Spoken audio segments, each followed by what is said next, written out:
Hoy sí, empezando de nuevo. Vamos a continuar con la serie de clases que se ha iniciado precisamente este mes, en donde el objetivo es mostrar cuál era la naturaleza de Jesús. Esto es porque en el cristianismo tradicional Jesús tiene una connotación sobrenatural y divina que la Escritura no le atribuye, pero que a través del tiempo se ha desfigurado y se ha contaminado y se ha llegado a pensar que Jesús es parte de una Trinidad o es Dios mismo.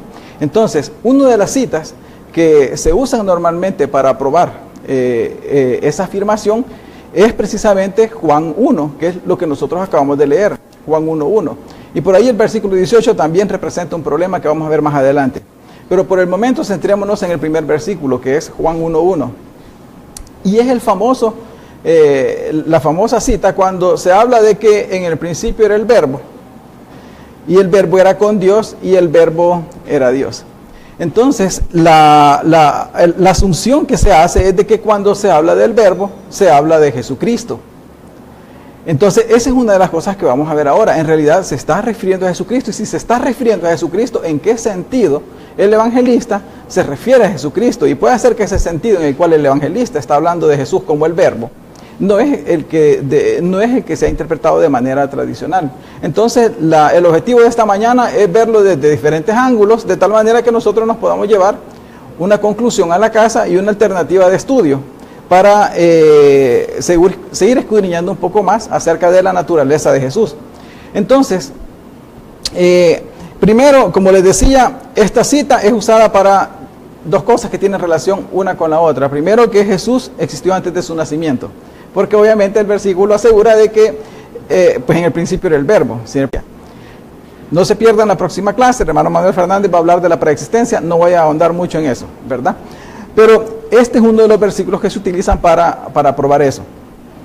Lo otro es que la misma cita se utiliza para probar que Jesús es Dios. Y como el versículo así empieza y así termina, Jesús existió desde el principio y termina afirmando que Jesús es Dios. Esto es porque se piensa que el verbo es Jesús. Entonces, lo que vamos a ver es cuál era la realidad de lo que el autor quiso decir y qué fue lo que los autores, el público objetivo en ese tiempo, o sea, el público que recibió el mensaje, interpretó hace 2000 años. Porque puede ser que el mensaje que interpretó el público que recibió este mensaje hace 2000 años no sea exactamente el que nosotros pensamos que es ahora. ¿Por qué?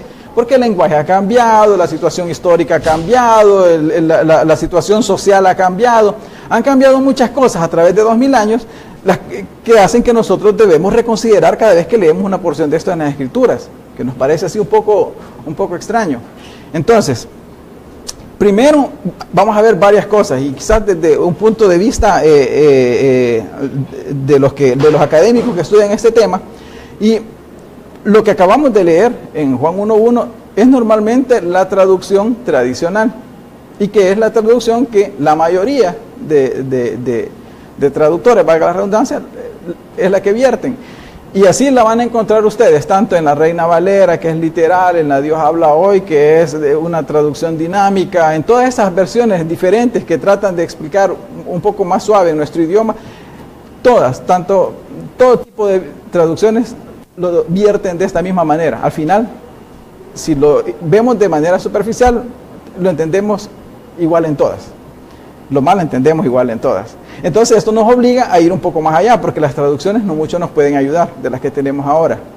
Ahora, vale la pena mencionar, y no sé si ustedes habrán leído, que Juan 1:1 es de los versículos de los que más debate académico han causado, porque es posible que exista otra traducción alternativa, la cual ninguno de los traductores modernos ha retomado. Y ahí hay unas cosas de que cuando se habla de Dios, hay unos artículos y todo eso que los estudiosos saben y los que saben del idioma griego saben de eso. Pero lo que les quiero decir es que hay un debate sobre cómo debió haberse traducido Juan 1:1. Y algunos piensan de que al final no debió haberse traducido que la palabra era Dios, sino que simplemente que la palabra era divina. Y ahí hay una cuestión gramatical que yo no sé.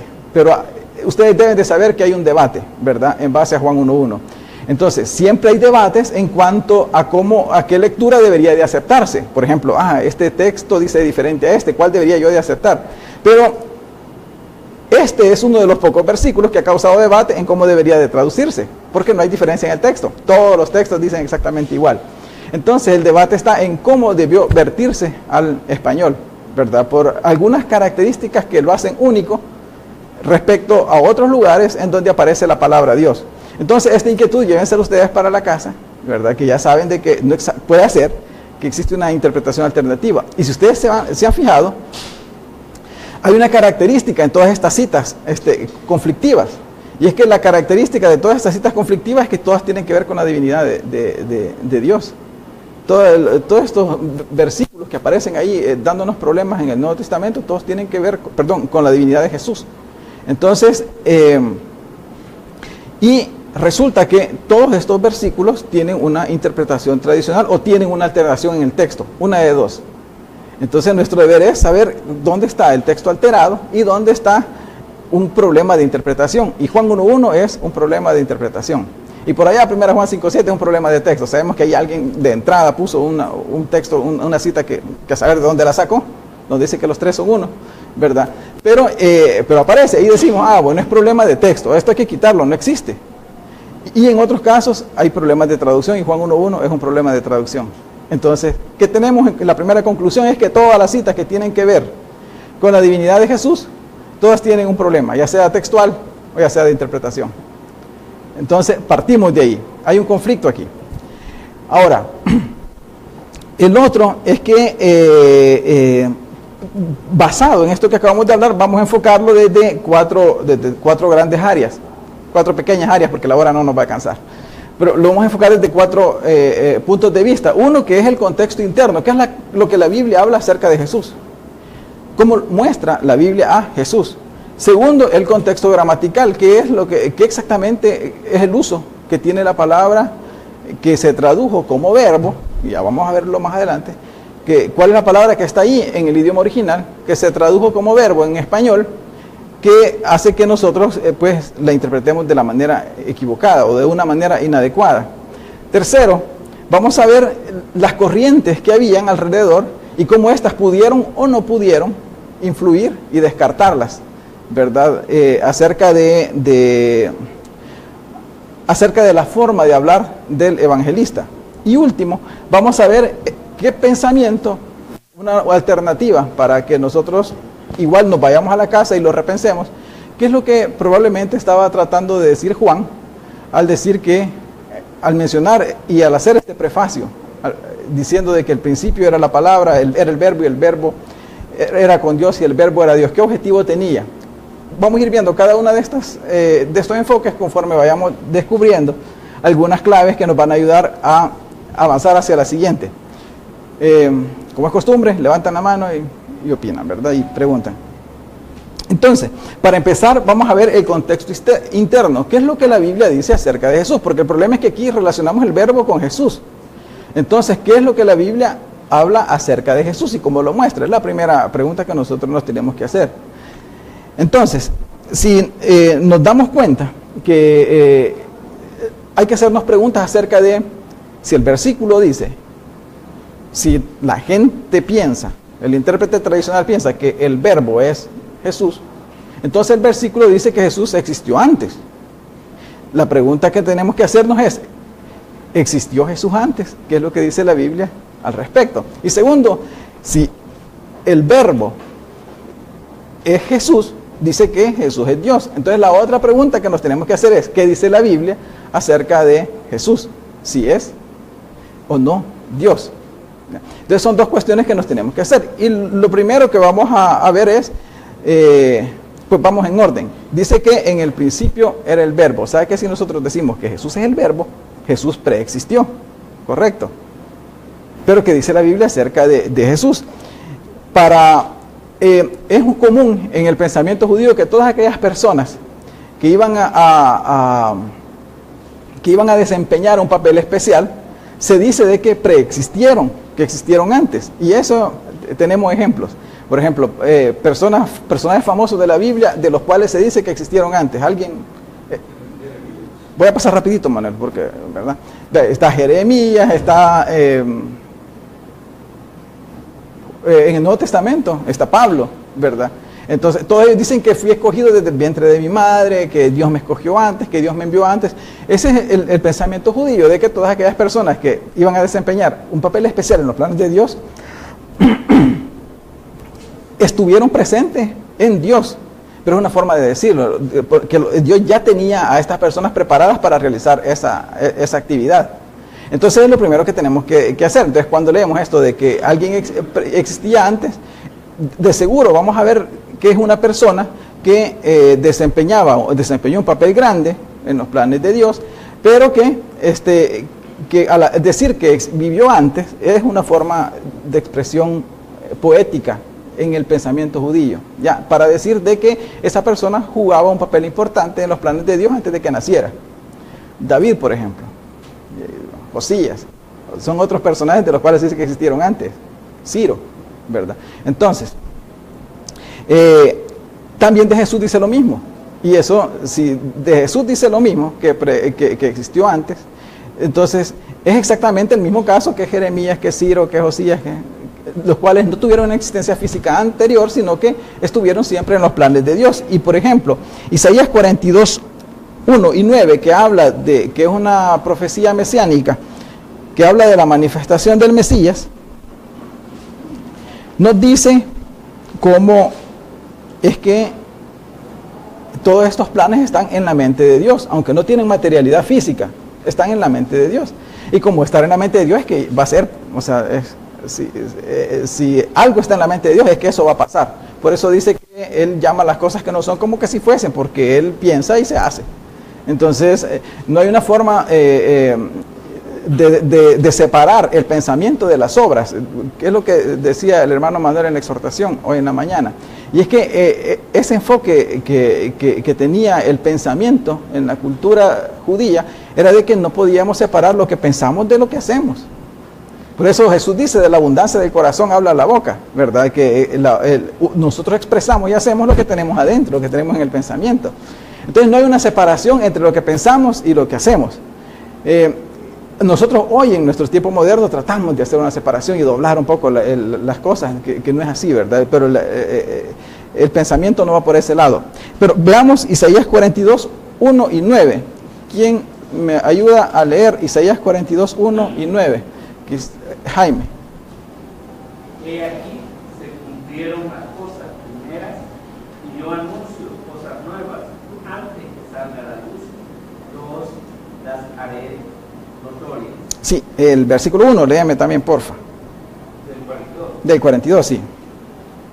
He aquí mi siervo, yo le sostendré, mi escogido, en quien mi alma tiene contentamiento. He puesto sobre él mi espíritu, él traerá justicia a la nación. Sí, este siervo de Jehová, si bien es cierto, pareciera una profecía genérica acerca de Israel, pero tiene una connotación mesiánica, porque recuerdan quién lo cita en el Nuevo Testamento. Cuando Jesús se bautiza, recuerdan de quién se dice esto, de que está sobre su espíritu y de quien su alma tiene contentamiento. Es Dios hablando de Jesús. Entonces, esta profecía tiene que ver con la manifestación del Mesías. ¿Qué pasa? ¿Existía el Mesías en este momento en que la profecía se estaba dando? El versículo 9 dice que no. Aquí dice que ya se cumplieron las cosas que dije antes, dice Dios. Todo lo que he dicho se ha cumplido. Ahora anuncio cosas nuevas antes que se den. O sea que son cosas nuevas. No existe. Cosas nuevas que se van a dar, pero Dios las está anunciando antes de que se den. Segundo, veamos, quizás quedémonos hasta ahí, el territorio de la siguiente clase, pero como podemos ver, Jesús sí existía, pero solamente en los planes de Dios. No tenía una existencia física ni material, ni consciente, ¿verdad? Todo estaba en los planes de Dios y me voy a quedar con esta cita aquí. Si alguien tiene alguna pregunta hasta este momento, si no, continúo.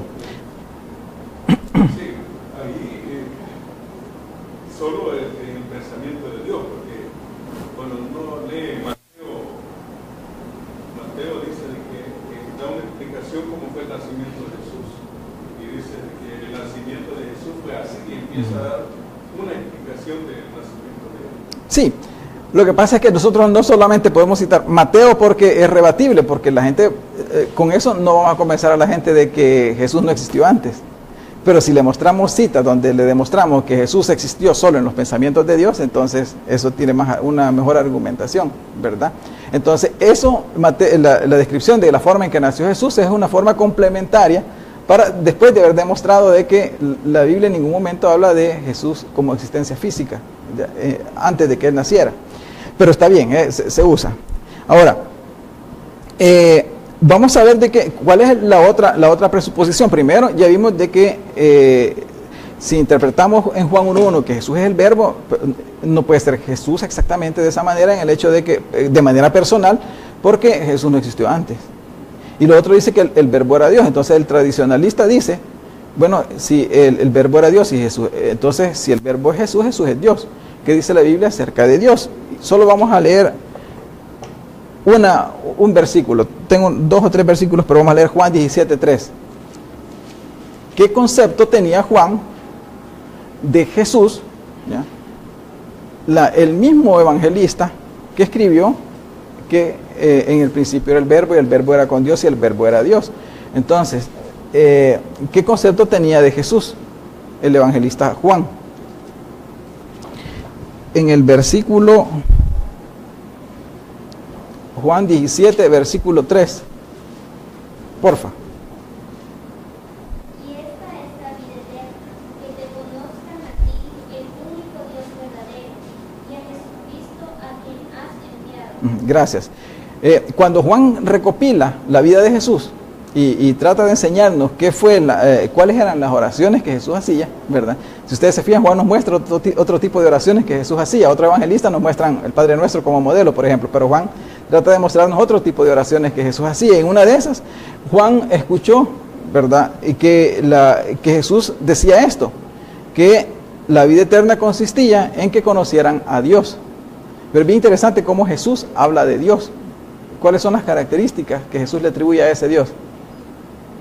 Ahí están. 2 características. Único y verdadero, exactamente. Entonces, para Jesús, su Padre que está en el cielo es el único Dios verdadero. Único y verdadero, no hay otro. Entonces Jesús reconocía a su Padre como el único Dios. Si Jesús reconoce a su Padre como el único Dios, Jesús no está asumiendo en ningún momento un papel de Dios, ni está pasando por su mente el hecho de que Él posee la misma naturaleza de su Padre y que es igual al Padre. Y ustedes van a ver en Juan, que es el libro que más utilizan las personas para probar de que Jesús es Dios, es el que más habla de que es el que más pistas da de que Jesús no es Dios.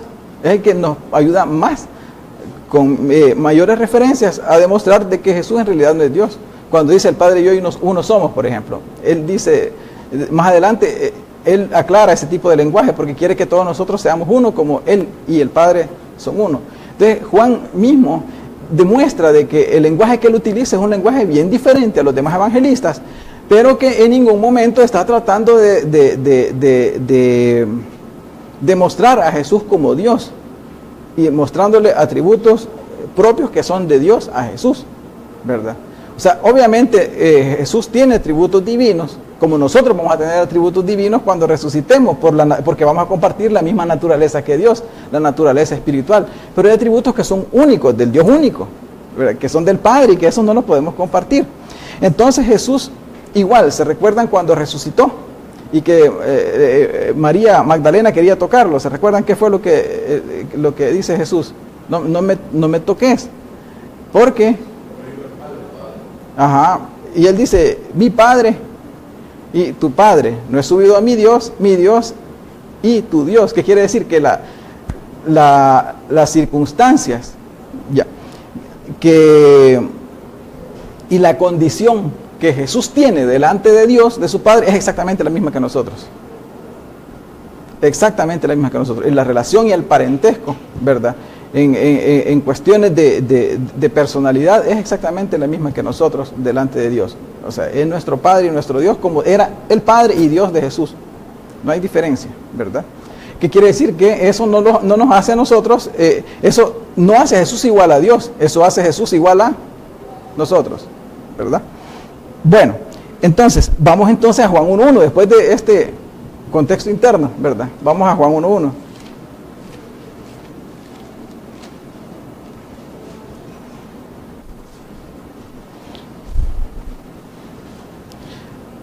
Y vamos a empezar a desmenuzar un poco lo que la traducción, la forma en cómo se ha traducido.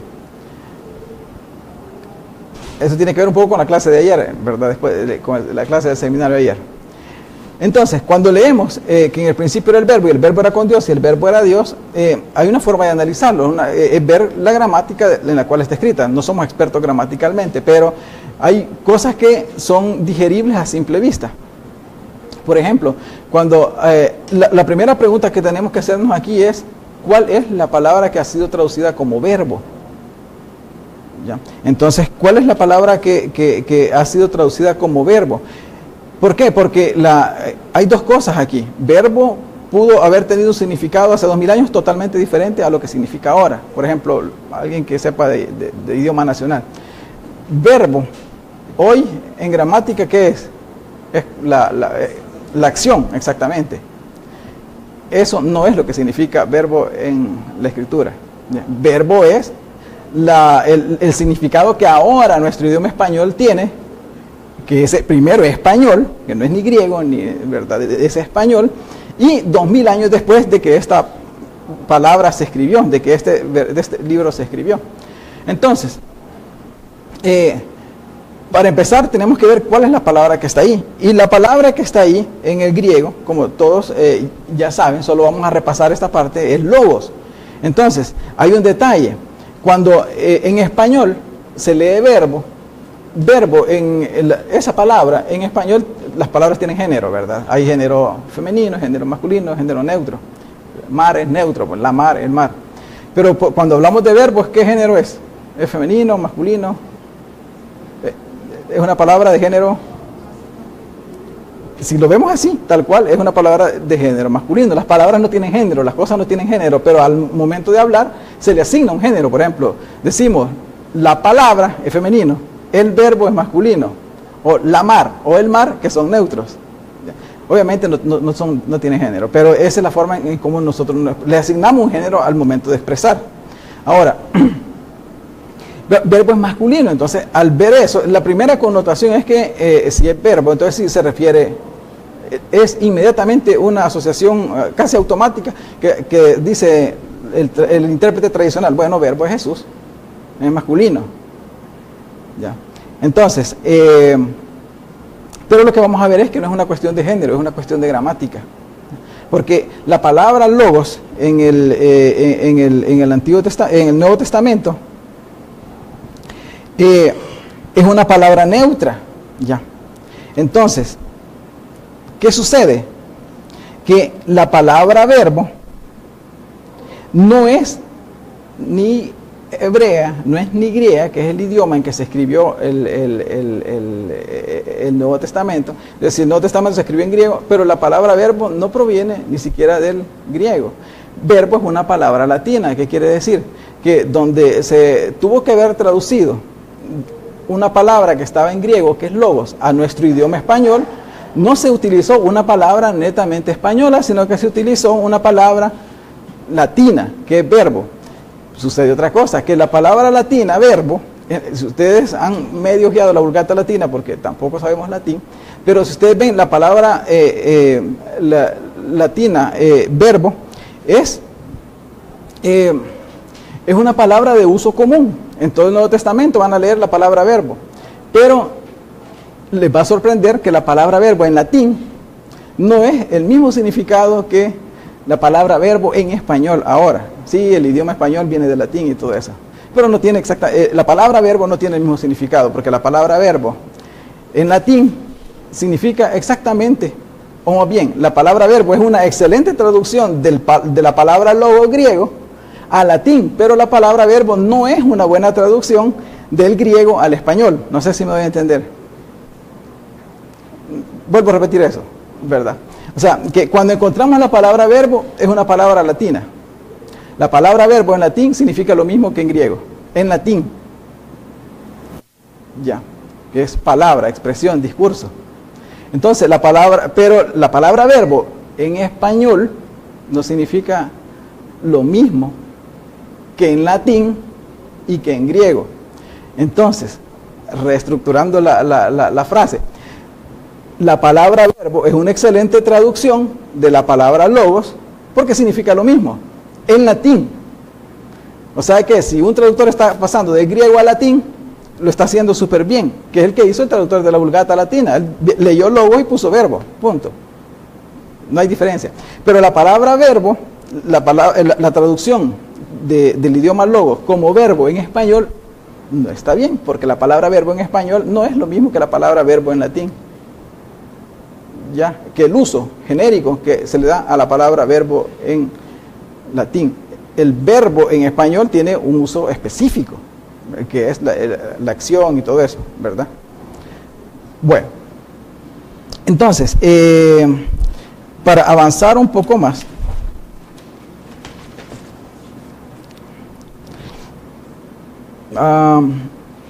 perdón, yo creo que me confundí, dije logos que era neutro, logos es de género masculino en griego, ya, sí, logos es una palabra de género masculino en griego. Pero lo principal aquí que queremos rescatar no es el género, sino que el significado. Entonces, cuando ustedes leen en la Vulgata, se dan cuenta de que la palabra verbo aparece infinidad de veces en toda la Biblia, más de 300 veces. ¿Ya? En todas las ocasiones aquellas en que nuestra Biblia traduce palabra, discurso, entonces dándole a ese uso, a ese significado, a esa frase, verbo, un significado común, ¿verdad? Diferente al que nosotros tenemos ahora de la palabra verbo en español. No sé si nos confundimos aquí o está bien. Vale. Entonces, cuando nos metemos a hablar a veces de género y todo eso, hay un dato interesante, por ejemplo, mandamiento en español, ¿qué género tiene? Cuando decimos la mandamiento o el mandamiento tiene género masculino, ¿verdad? Pero, o por ejemplo, principio, en el principio tiene género masculino en español, pero en griego, por ejemplo, las dos palabras son género femenino, es como que principia, mandamienta. O sea, los géneros no tienen, en este aspecto, no tienen mucho que ver, sino que el significado, el uso que tenían en el hablar del día a día. Pero hay muchos intérpretes que, por ejemplo, en el caso del verbo, sí le dan mucha importancia al género y dejan de lado la palabra que está abajo, que fue traducida como verbo, ¿ya? Dejan de lado el significado de la palabra logos. Hay otro dato interesante. Bueno, ¿qué es lo que acabamos de decir con esto? De que la mayoría de traductores han usado, diría yo que de manera deliberada, ¿no?, una palabra copiada de latín en lugar de poner una palabra que tenga el mismo uso que la palabra logos en español ahora. ¿Ya? En la Septuaginta, ¿cómo empiezan todos los libros proféticos?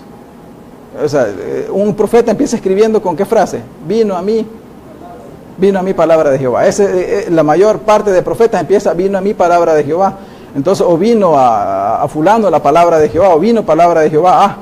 Entonces, es bien interesante que si nosotros vamos a la Septuaginta, que es una traducción del hebreo al griego, sabe que podemos contar con una traducción del Antiguo Testamento en griego, eso nos sirve para pensar, si bien es cierto, en algunos casos la Septuaginta complica un poco las cosas, pero nos sirve para pensar qué eran las palabras que se utilizaban como equivalentes.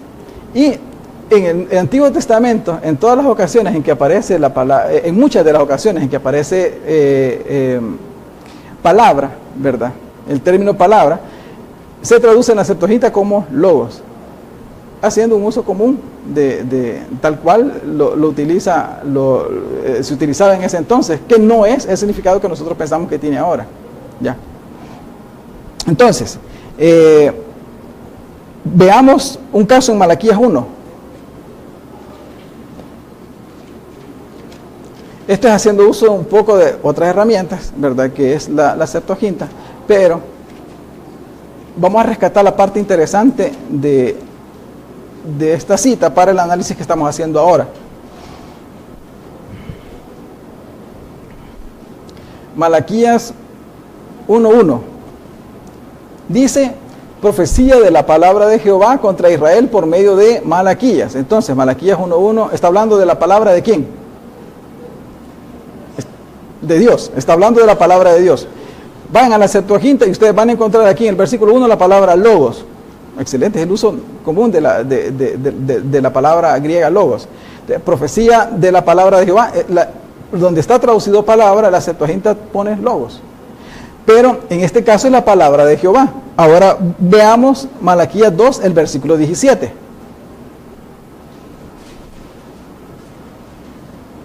Malaquías 2, 17.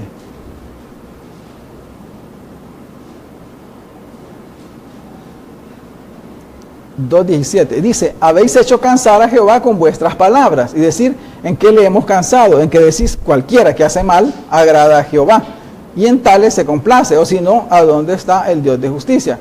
¿Qué es lo que le desagrada a Dios? ¿Las palabras de quién? De lo que la gente decía. Entonces, en este caso, en el versículo 1 eran las palabras de quién?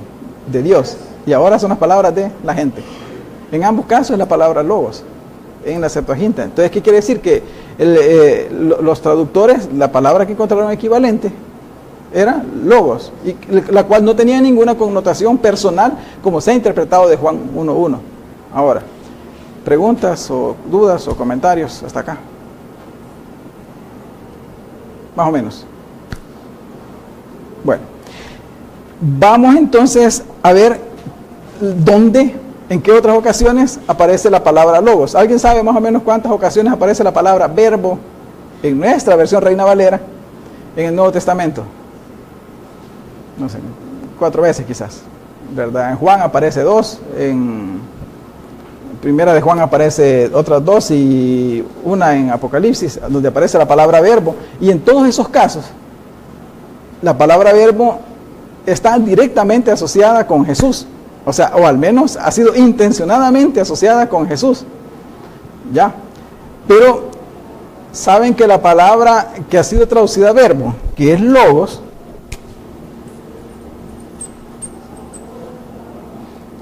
esta palabra es la que nosotros vemos como verbo ahí? Pero esta palabra vemos como verbo, ¿qué? 4 veces.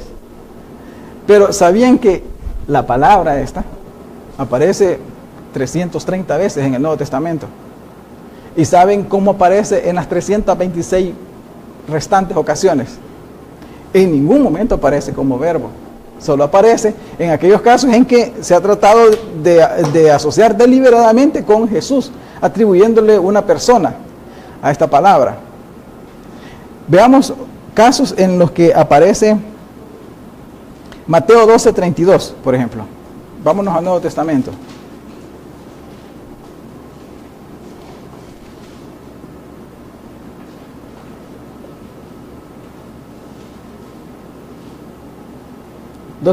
Douglas, porfa. Cualquiera que dijera alguna palabra contra el Hijo del Hombre, le será perdonado. Pero al que hable contra el Espíritu Santo, no le será perdonado ni en este siglo ni en el venidero. Gracias. Entonces, aquí vemos, dice, a cualquiera que dijera alguna palabra. Vamos al texto griego, la palabra que ha sido traducida palabra es logos. Tal cual, lo que está diciendo que somos lo que decimos, ¿verdad? Este es lo que está diciendo en este versículo. Ahora, veamos otra cita más. Por ejemplo, Hechos 1:1.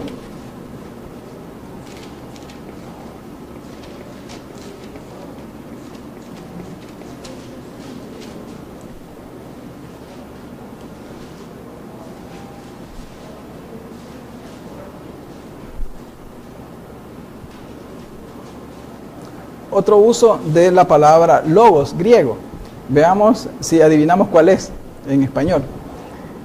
Hechos 1:1, Iracema, ¿la tenés a la mano?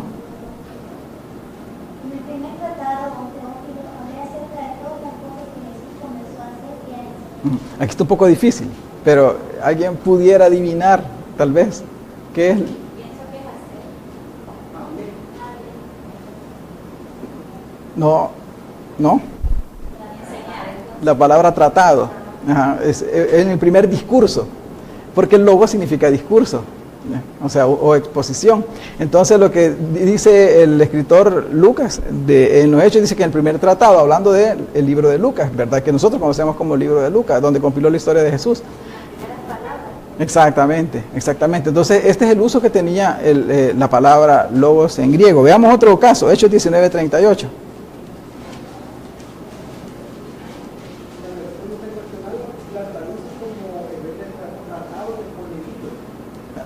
Libro, exacto. ¿Sí? Siempre es más apegada la versión Reina Valera, porque es la versión internacional ya te lo pone en las palabras actuales, ¿verdad? Para que lo entendas en las palabras actuales. Pero lo que para gustar lo que decía el idioma original, lees la Reina Valera, tratado. En Hechos 19:38 dice, y aquí también está un poco difícil, pero tal vez ustedes lo notan, dice que si Demetrio y los artífices, recuerdan esto de Diana y todo eso, que si Demetrio y los artífices que están con él tienen pleito contra alguna audiencia, se concedan y procónsules hay, acúsense los unos a los otros. ¿Alguien tiene idea de qué palabra? No, más antes. No, más antes todavía. ¿Qué tenían contra algunos? Pleito. Exactamente.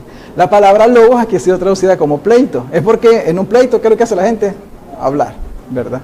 Entonces, de ahí la palabra diálogo. ¿Qué diálogo? Ahora tiene una cosa moderada, pero diálogo en su sentido etimológico es intercambiar palabras, ¿verdad? Entonces, aquí se traduce pleito. ¿Qué es lo que les quiero demostrar con esto? O al menos a dónde queremos llegar. Que el uso no es un uso específico para hablar de Jesús, sino que la palabra tiene un uso genérico, tal como ya leímos en Malaquías, como con la Septuaginta griega también, de que se puede referirse a las palabras de Dios como puede referirse a las palabras de los hombres. Tiene un uso común. Ahora, pensando en esto, veamos cómo traducen otras versiones. Y este ejercicio ya se ha hecho antes, ¿verdad? Pero vamos a leer, quizás en una versión diferente, Juan del 1 al 4. Juan del 1 al 4. Voluntarios por acá. Es letra pequeñita.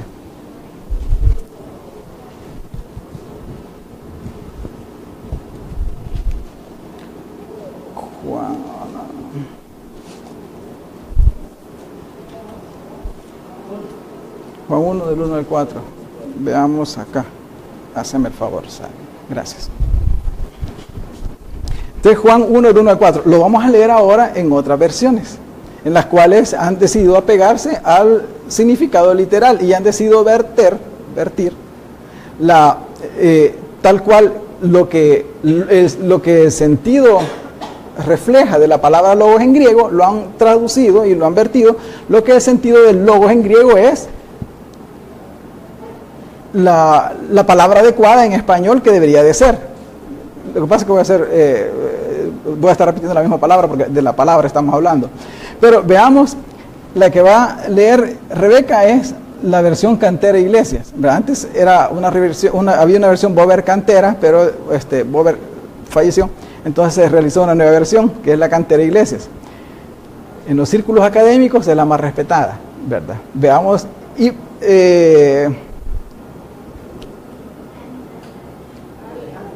Alejandra, perdóname, Alejandra va a leer en la Biblia de Jerusalén, otra versión muy respetada que es mejor en el Nuevo Testamento que esta, ¿verdad? Entonces, pero es mejor en el Antiguo Testamento que aquella. Así que se complementa una a la otra, ¿verdad? Rebeca, sí, del 1 al 4, los primeros 4 versículos.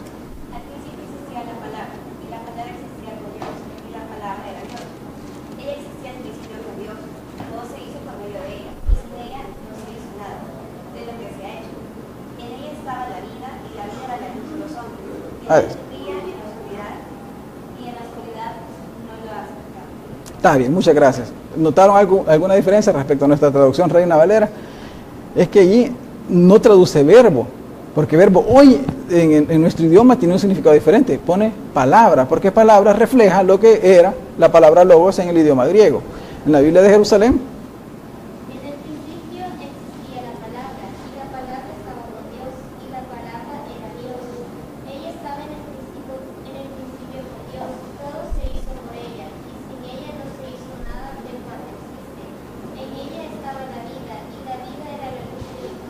Gracias. Entonces, ¿qué estamos viendo aquí? De que la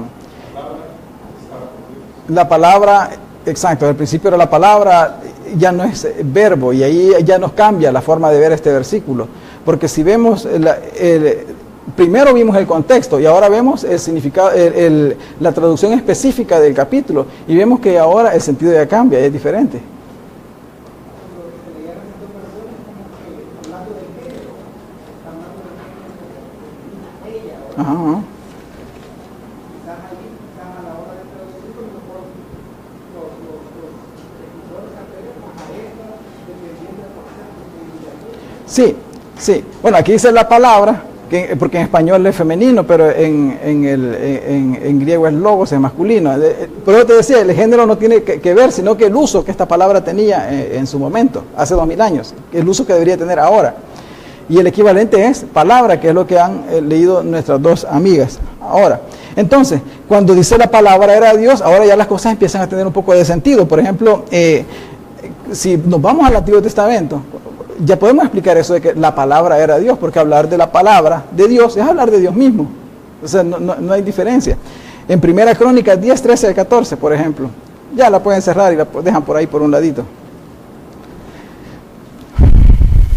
En Primera Crónicas 10, del 13 al 14.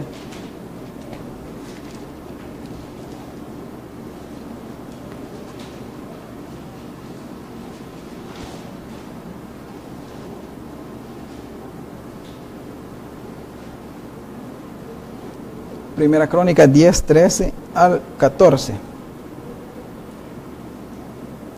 Dice, así murió Saúl por su rebelión, con que prevaricó contra Jehová. ¿Contra quién? Exacto. Entonces, la cual no guardó, y porque consultó a una divina, y no consultó a Jehová, porque por esta causa lo mató y traspasó el reino a David, hijo de Isaí. Entonces, ¿a quién no consultó Saúl? Y si vemos lo que dice la Escritura, está hablando de Dios y de la palabra de Dios de manera indistinta. Porque obviamente cuando se habla de atributos y de cualidades de Dios, está hablando de Dios. Por ejemplo, cuando en Salmo 44, donde habla de que cuando Dios mete a la nación de Israel, Israel dice, nosotros conquistamos la tierra. Y él dice, no señores, fue por mi brazo que se conquistó. Déjenme ver si lo tengo anotado. Sí, Salmo 44, del 2 al 3. Entonces vamos a ver que cuando se habla de atributos divinos o de cosas que tienen que ver con Dios, en realidad se está hablando del mismo Dios. Cuando habla de la mano de Jehová, o sea, no se le está atribuyendo a la mano una personificación, una personalidad. Se está personificando, que es diferente, pero no se está atribuyendo una personalidad a la mano de Jehová. No es otro ser a la par de Dios, sino que es uno de los atributos de Él. En Salmo 44, 2 y 3, podemos leer también este mismo sentido. 44, 2 y 3. Puede leer Irma, haga el favor.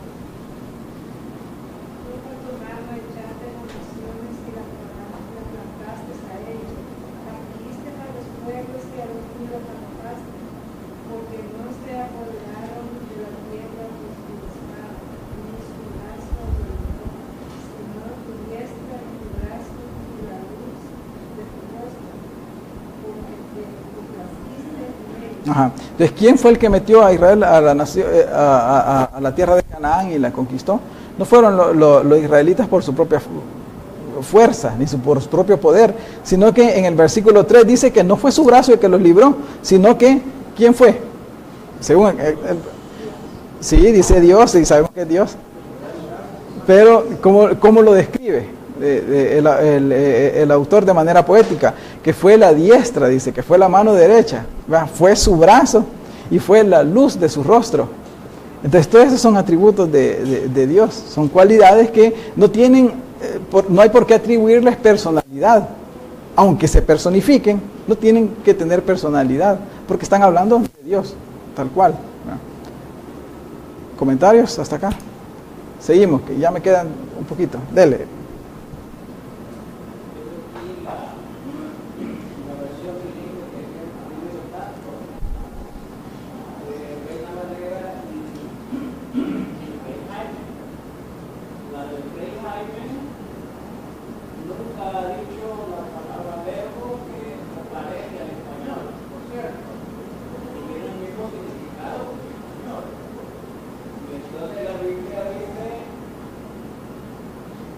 que la palabra, en el principio estaba la palabra, todo era la palabra, y la palabra estaba por Dios, y la palabra era Dios. El único problema es que, y esto toma como cierta libertad, el problema es que se sabe perfectamente que no nos ponían glosas en el pasado, como ocurrió con la glosa de 1 Juan 5:7.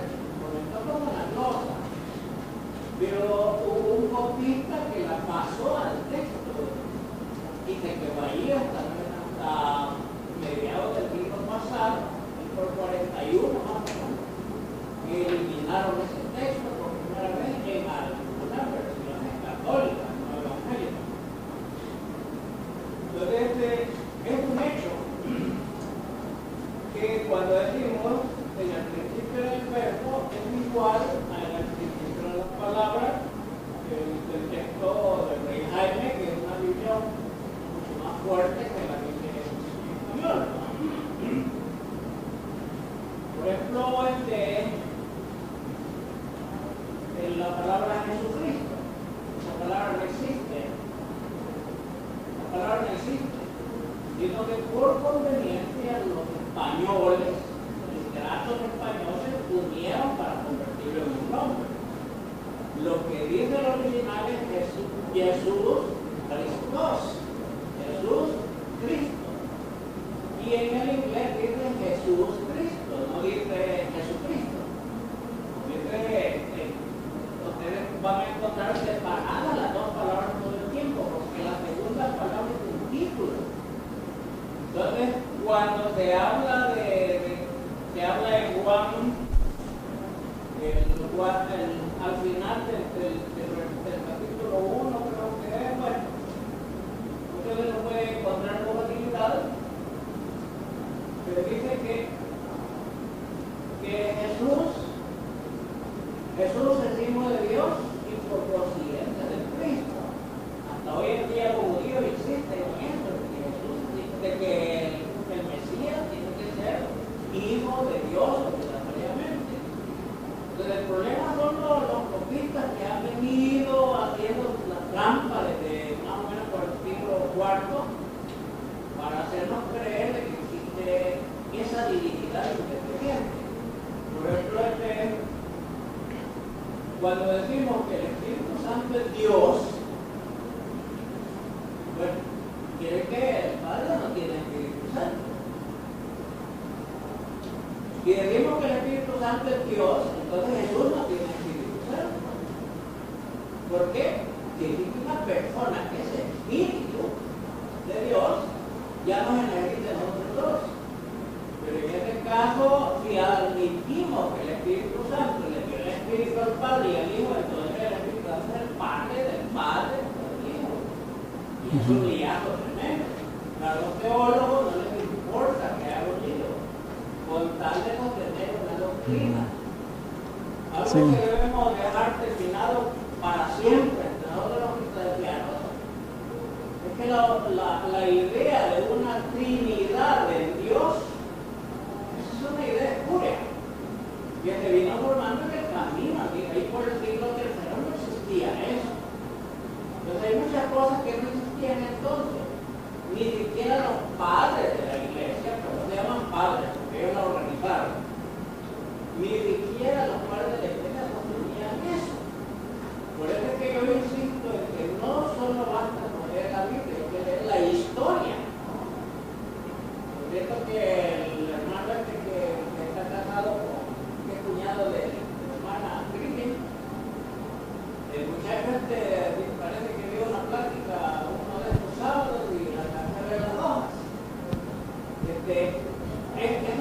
análisis así son convenientes, son necesarios, no solo para los predicadores, para todo el mundo. Hay que tener una convicción definitiva de que, como dice la misma Biblia, solo hay un Dios, uno, y lo demás es derivado de él. Y ese mismo Dios es el que posee en sí Espíritu Santo.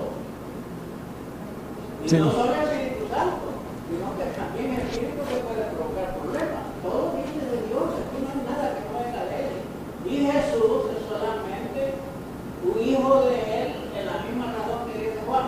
Y a todos los que le recibieron, le dio el poder de ser llamados hijos de Dios, a los que creen en su nombre, los cuales no son engendrados de sangre, ni de carne, ni de voluntad de varón, sino de Dios. Entonces, cuando usted vino a la iglesia cristiana, por ejemplo, dejó de ser la carne con huesos normal. Usted se convirtió en hijo de Dios porque fue engendrado por Dios el día en que se sumergieron por aquí un poco en la pileta. Se convirtió automáticamente en hijo de Dios y después de ser hijo de su papá y de su mamá. Aunque no nos guste la idea. Sí, está bien. Sí, gracias, Nehemías. Los líos se solucionan con dogmas. Eso es lo que hacen normalmente. Bueno, vamos a continuar. Gracias, Nehemías. Ahora que leímos que todas las cosas, ¿por quién dice que fueron hechas en Primera de Juan? En la versión Cantera Iglesias y en la versión de Jerusalén, por la palabra. Eso es lo que dice el Antiguo Testamento. Salmo 33, 6, 9.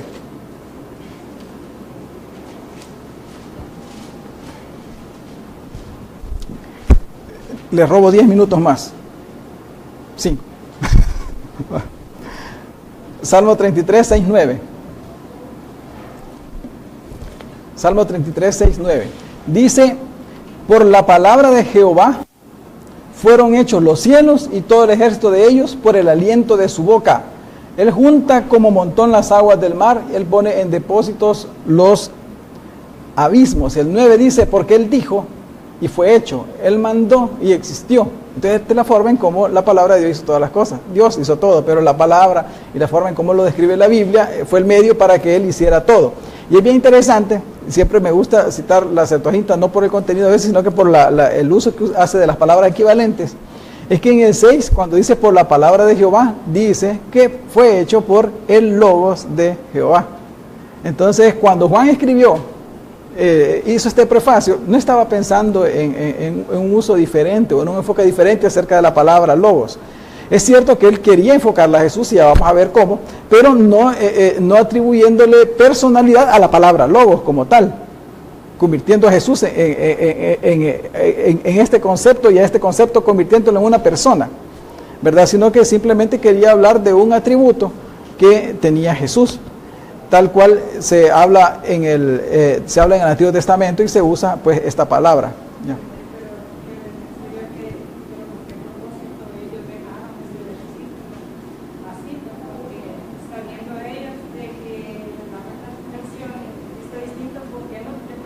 Los traductores de esta.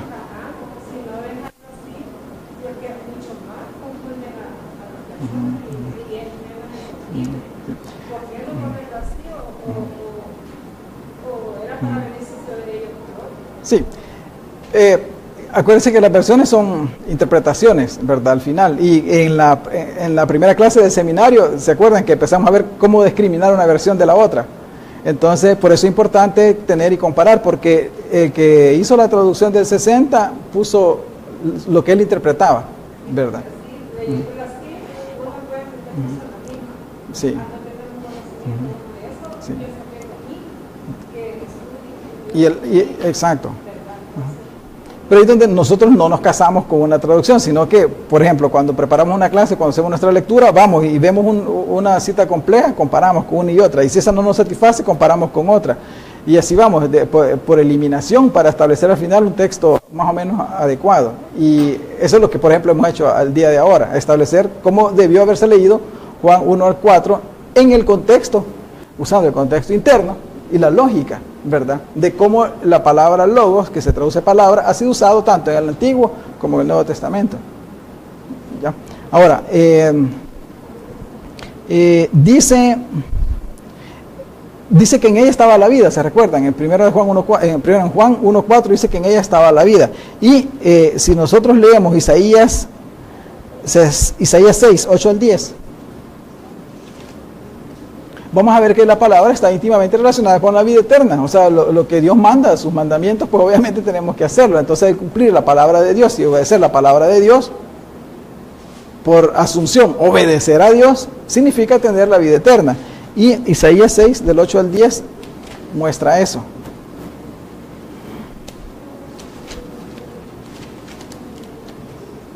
Isaías 6, 8 al 10.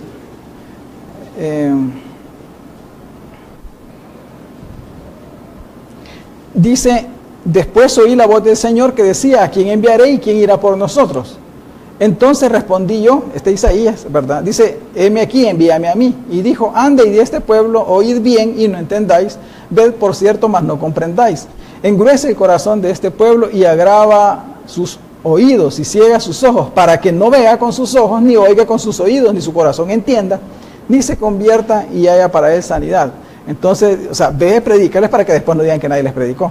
Pero si ellos se ponen renuentes y no hacen caso y no son obedientes, pues se van a condenar, ¿verdad? 66.2, Isaías 66.2.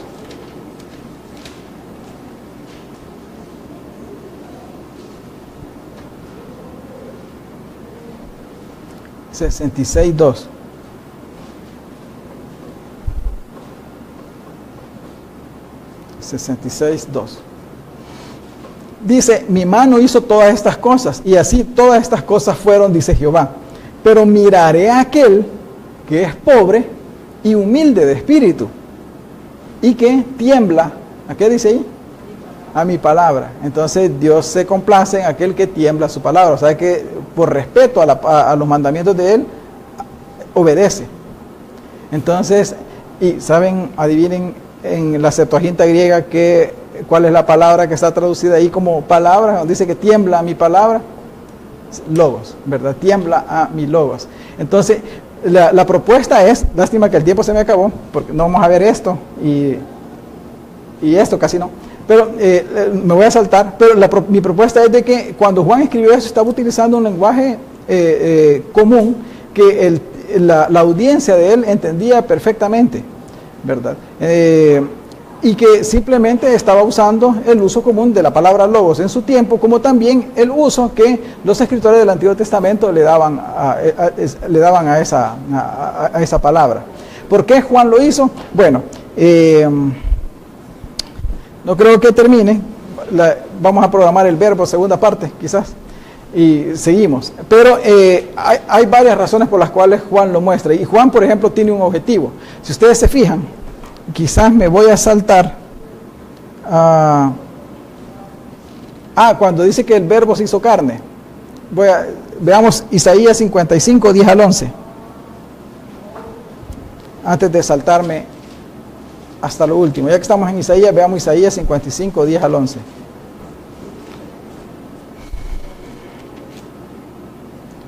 Hablando siempre de la palabra de Dios. Dice, porque como desciende de los cielos la lluvia y la nieve y no vuelve allá, sino que riega la tierra y la hace germinar y producir y da semilla al que siembra y pan al que come. Se recuerdan que Jesús usa este tipo de figuras, que no solo de pan vivirá el hombre, sino que de toda palabra que sale de la boca de Jehová. Yo, quizás pensando que Jesús recordaba estas palabras cuando le estaba predicando, las palabras de Isaías, está hablando de esto. Entonces dice que y da semilla al que siembra y pan al que come. Dice el 11, así será mi palabra, ¿verdad? O sea, que da vida al igual que eso, ¿verdad? Mientras que uno da vida temporal, otro da vida eterna. Dice, así será mi palabra que sale de mi boca. No volverá a mi vacía, sino que hará lo que yo quiero y será prosperada en aquello para que la envíe. La palabra no la enviaba sola, la enviaba a través de ¿quién? De los profetas. Ellos llevaban la palabra de Dios. Entonces era personificada esa palabra en el profeta que la predicaba. Y de esa manera Juan pretende mostrar a Jesús como el que llevaba la palabra de Dios. Y ustedes leen todo el libro de Juan, él siempre va a decir, las palabras que yo hablo no son mías, son de mi Padre. Las palabras que yo os he hablado, ese juego de palabras, pónganle mucha atención cuando lean Juan. ¿Por qué el evangelista Juan es el que más utiliza ese juego, esa fraseología, la palabra? Y siempre dice, porque la palabra que yo os he hablado, esa les va a juzgar. La palabra siempre la usa en todo, más que ningún otro evangelista. Por eso es el prefacio, porque él quiere mostrar a Jesús como esa persona que portó la palabra de Dios y que dio a conocer a Dios. No vamos a ir a detalle a esta hora, llévenselo para la casa, empiecen a leer Juan y van a ver que el objetivo de Juan no era demostrar que Jesús era Dios, sino que el objetivo de Juan era mostrar el mensaje que Jesús traía, ¿verdad? Y cómo él representaba a Dios predicando su palabra.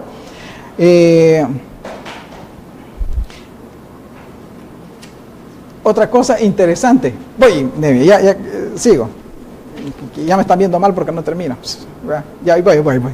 Ya le doy, antes de que se me vaya la idea. Si ustedes se fijan, vamos a Juan 1. Ya voy, Nehemías. Es que si no se me olvida. Juan 1.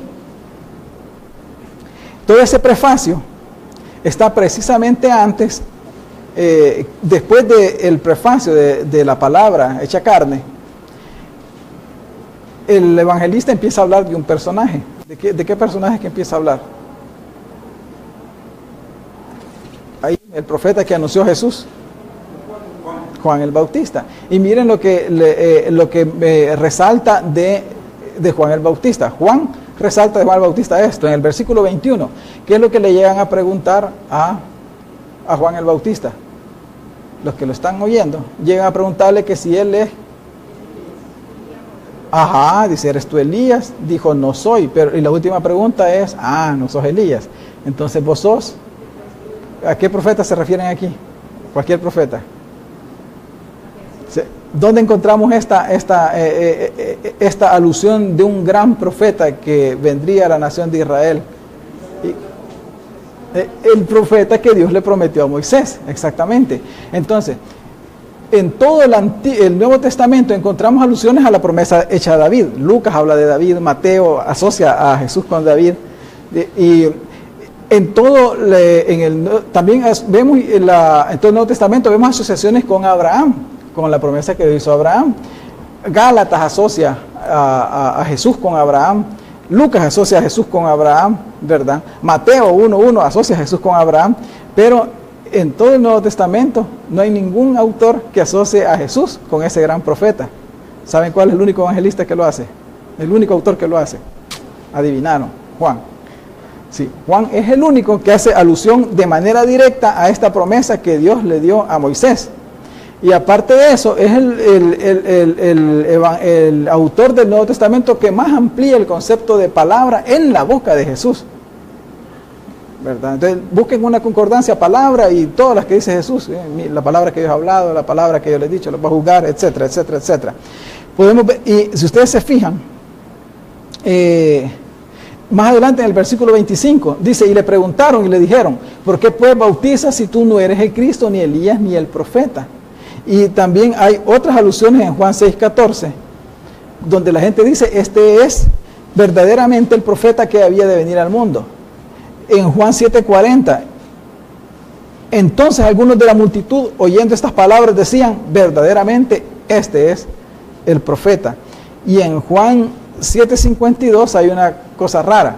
Tengo una propuesta para que ustedes investiguen. Juan 7:52. Vamos a ver Juan 7:52. Juan 7:52. Esto no se lo lleven como verdad, llévenselo como tema para investigar. Juan 7:52. Dice, y es en este contexto, ¿verdad? Bueno, la historia la conocen, el contexto acerca de Jesús. Nicodemo le dice que y cuando hablan de las maravillas que ha hecho este hombre, y todos dicen, ¿será este el profeta? Pero eso es lo que hemos visto, ¿verdad? Entonces, ¿será este gran profeta que debía de venir? Pero algunos dudaban, y miren lo que decían. Dice, respondieron y le dijeron, ¿eres tú también Galileo? A Nicodemo, ¿verdad? Escudriña y ve que de Galilea nunca se ha levantado profeta. Entonces, aparentemente está diciendo, miren, que de Galilea no hay profetas. La gente le dijo a Nicodemo, lee y vas a ver que en la historia, aparentemente, ningún profeta se ha levantado de Galilea. Pero sí había un profeta de Galilea. ¿Quién era? Gad Efer. Se lo tragó un pez. Salió para otro lado. Jonás. Entonces, sí, ya voy, Nehemías, no me lo he olvidado.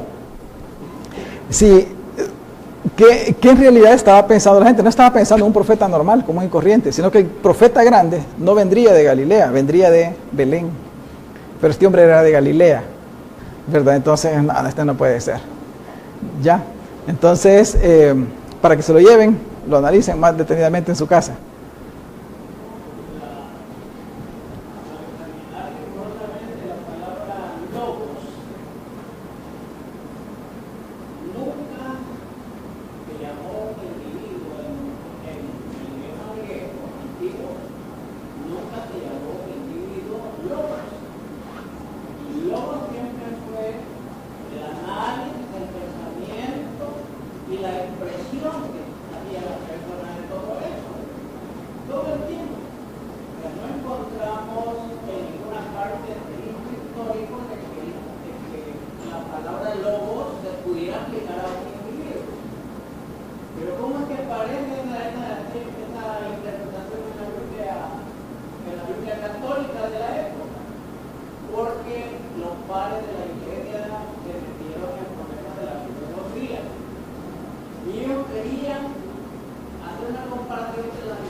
Sí. Sí. Entonces, como los muchachos se metieron en el lío de examinar rigurosamente lo que creían, entonces también nosotros hemos podido examinar mucho de eso. Y en la historia de la iglesia se ve de que los filósofos cristianos, porque estos eran filósofos cristianos, se metieron en el lío de querer hacer una comparación entre la filosofía griega y la filosofía cristiana. ¿Por qué? Para ganar gente. ¿Para qué? Necesitaban apoderarse del imperio romano. Cuanta más gente tuviera, era más fácil. Y lo lograron, por supuesto. El problema es que perdieron a la humanidad. Sí. Bueno, a ver, por eso estamos hasta ahora como estamos. Vamos a terminar con Juan 1:18. Y aquí cerramos, ¿verdad? Ya está haciendo hambre. Juan 1:18. Y voy a pedirle a nuestras amigas que nos ayudaron con la lectura anterior, Alejandra en la Biblia de Jerusalén y Rebeca en la Biblia Cantera Iglesias, que nos lean Juan 1:18, pero primero lo voy a leer yo. Ya ahí está marcado, ya solo es por ahí está, es fácil de localizarlo. ¿Sí? Cuando lo tengan localizado me avisan, el versículo 18. Voy a leerle yo en nuestra versión Reina Valera, que es una traducción literal, ¿verdad? En cierta manera, como dice, a Dios nadie le vio jamás.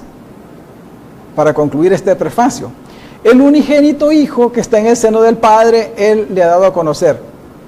Esta traducción está perfectamente en lo correcto, ¿verdad? ¿Por qué? Porque dice que a Dios nadie le vio jamás. Lo que quiere concluir el evangelista es de que, puesto que a Dios nadie lo vio, el único Hijo, ese lo dio a conocer a través de la predicación. Ya. No se vayan todavía de ahí. En Hechos 10:36 se prueba esto. Esto lo vamos a hacer de nuestra versión todavía. Hechos 10:36. Puesto que nadie ha visto a Dios, Jesús lo dio a conocer, y eso es lo que pretendía mostrar Juan. En el versículo 36 Douglas, si puedes leer. Dios envió un mensaje a los hijos de Israel anunciando el evangelio de la paz por medio de Jesucristo. Este es el Señor de la Ajá. ¿Por quién Dios envió su último mensaje a la nación de Israel? Por Jesús. Y otra pregunta. Adivinen cuál es la palabra que se ha traducido como mensaje ahí. Exactamente. Entonces, Dios envió sus logos por medio de Jesucristo. No, logos y Jesucristo no son la misma cosa, rotundamente. Es de lo que vamos a salir convencidos acá. De que la palabra logos y Jesucristo no son la misma cosa en Juan 1:1. ¿Por qué? Por esto. Porque Dios envió sus logos por Jesucristo, envió su palabra. O sea, Jesucristo fue el mediador por el cual Dios hizo llegar su mensaje final y su voluntad final a la nación de Israel y a nosotros. Punto. Entonces, vamos de nuevo a Juan 1:18 y tenemos un problema ahora. Vamos a leer. Entonces, ¿se recuerdan la primera clase de seminario los que estuvieron, verdad? Que cuando hay versiones que están basadas en el Textus Receptus, que es un texto corrupto como la Reina Valera, y hay versiones que están basadas en manuscritos más antiguos y a lo que se le llama el texto crítico y que tiene mayor autoridad porque tiene mayor antigüedad y cumple con otros requisitos adicionales. ¿Ya? Esta está basada en el Textus Receptus. Las dos versiones que van a leer Rebeca y Alejandra son versiones críticas, que quiere decir que dejan el Textus Receptus de lado y utilizan un texto reconstruido basado en manuscritos de mayor autoridad porque son más antiguos y cumplen con una serie de requisitos, bla, bla, bla. Ustedes se acordarán de eso. Pero veamos qué dice Juan 1:18 en la Biblia que Alejandra tiene, que es la Biblia de Jerusalén. En voz alta, por favor. A Dios nadie le ha visto jamás. El Hijo único, que está en el seno del Padre, Él lo ha contado. Está bien. Ven, es la misma traducción que tenemos nosotros acá. Estamos felices porque la Biblia de Jerusalén, de mayor autoridad, nos ayuda a confirmar de que la traducción está correcta. Veamos la versión Cantera Iglesias. A Dios nadie lo ha visto nunca. El Dios Hijo unigénito, que es en el regazo del Padre, ese lo reveló. Lo puedes volver a leer de nuevo. A Dios nadie lo ha visto nunca. El Dios Hijo unigénito, el que es en el regazo del Padre, ese lo reveló. Entonces muchas veces decimos nosotros, fíjense que en la Biblia la palabra Dios Hijo no existe, ¿verdad? La frase, pero existen equivalentes a ese, Dios Hijo. Y esos equivalentes los encontramos en la versión Cantera Iglesias y otras versiones que están basadas en el texto crítico. Aquí viene la gran pregunta. ¿Cómo es posible que en este caso pensemos que la traducción esta, que es basada en un texto corrupto, tenga mayor autoridad que una versión que está basada en el texto crítico de mayor autoridad? Ya. Y la razón por qué esa ha traducido así es porque en esos manuscritos que se usaron de base para reconstruir el texto griego, que son los más antiguos y cumplen con ciertos requisitos, está así. Entonces, aquí tenemos un problema. ¿Por qué? Porque habíamos dicho, ¿se acuerdan? En el seminario dijimos que la crítica textual y esto, tendríamos que aceptar ¿cuál? Ese. Porque ese está basada en manuscritos de mayor autoridad. ¿Ya? Pero tenemos que hacernos la pregunta, ¿por qué la Biblia de Jerusalén, que es una Biblia crítica, que es una versión literal y que usa también como base el texto crítico, no lo tradujo así? Y ahí es donde empieza nuestro estudio, el debate, me captan. O sea, por eso les decía, no nos casemos con una traducción, aunque pensemos que es la mejor. Porque cualquiera diría, no, la Biblia Cantera Iglesias tiene mayor autoridad porque tradujo literalmente, tal cual está el códice, bla, bla, bla, bla, bla, bla. ¿Ya? Pero en este caso, ¿por qué nos vamos a decantar por esta? Porque tenemos otra. Hay otro grupo de personas que tenía otro criterio al momento de traducir y lo hizo como traduce la Biblia de Jerusalén. Gracias por la recomendación. Me resultó interesante y con esto voy a terminar. Este es un comentario textual. Los comentarios textuales no tienen que ver no son como los comentarios que nosotros utilizamos cuando preparamos una clase, no, que el comentario textual es, en este caso, agarra las variantes de una traducción a otra y por qué una se aceptó y la otra se desechó. Entonces es el trabajo que hace es el aparato crítico que hace el grupo traductor. Miren, hay una nota aquí, dice, resulta dudoso, o sea, él dice que se decidió por esa, o sea, los traductores que tienen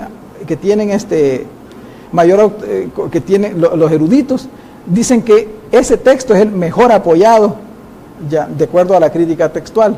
Nos meten en un problema, porque así, en todo la crítica textual nos ayuda, porque nos quita de la cabeza todos esos versículos que han sido añadidos, modificados y todo eso. Aquí nos molesta, porque la crítica textual como que nos devolvió algo que no queríamos que apareciera. Pero aquí dice de que da un montón de razones, pero al final dice, resulta dudoso que el autor hubiera escrito el unigénito Dios, Hijo de Dios, como está puesto ahí. ¿Ya? Tal vez, o sea que dicen que se escogió así, pero dejan un tal vez. Tal vez sea un error de transcripción primitivo en la tradición alejandrina, que quiere decir que aunque estos manuscritos son más antiguos, tal vez se dio un error de transcripción. ¿Ya? Por lo tanto, dice, sería preferible una decisión. ¿Sabe qué? Se queda ahí. Entonces, nos vamos a la casa pensando de que hay otro versículo ahí en el 18 que tenemos que investigar, porque si dice Dios Hijo y habla de Dios Hijo unigénito, ¿verdad? Pero que sabemos que también hay un problema, y ahí no es de traducción, es un problema textual. Entonces los problemas textuales son diferentes a los problemas de traducción. Juan 1.1 es un problema de traducción, Juan 1.18 es un problema textual, ¿verdad? Entonces les dejo la inquietud, señores, muchas gracias, fue un verdadero placer haber estado con ustedes ahora.